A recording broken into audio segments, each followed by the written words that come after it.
அன்போட வணக்கம். இது என்ன பண்ணீங்க உளுத்த கஞ்சி. உளுத்த கஞ்சி வந்து எங்களோட ப்ரீவியஸ் பார்ட்டிசிபென்ட் வந்து அவங்க வந்து உளுத்த கஞ்சி ரெடி டு ஈட் செய்யணும்னு சொல்லிட்டு ஆரண்டிக்காக கொண்டு வந்திருக்காங்க.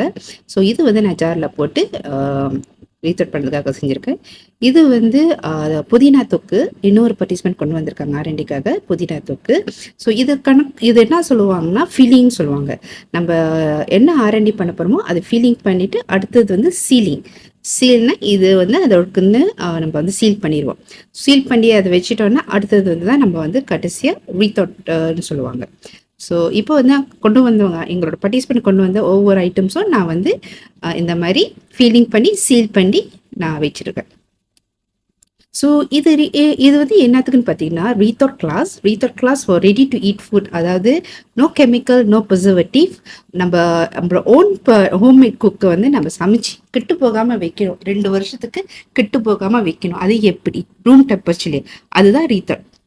அந்த ரீதோட் சிஸ்டம் என்னதுன்னு சொல்லிட்டு தான் எங்களோட பார்ட்டிசிபென்ட் வந்து ஒரு 6 பேர் வந்திருக்காங்க அவங்க கற்றுக்கிறதுக்கு. ஏன்னா அவங்களோட ப்ராடக்ட்ஸை வந்து இந்த மாதிரி வேஸ்டேஜ் குறைக்கணும். அதாவது வியாபாரம் ஓடலைன்னா கெட்டு போகாமல் இருக்கிறதுக்கு அதை வேஸ்டேஜ் குறைக்கிறதுக்காக retort system is the best. அதனால நீங்களே யாராச்சும் வந்து உங்கள் ஹோம் குக்கில் நீங்கள் வியாபாரம் பண்ணுறீங்களா, ஹோம் பேஸில் நீங்கள் வந்து இது ஸ்டோரேஜ் வந்து ஐஸ்பிரெல்லாம் வைக்க முடியாது. ரொம்ப நாளைக்கு தாங்குற மாதிரி, இல்லை ஓவர்சீஸ் ட்ராவல் பண்ணுறாங்க.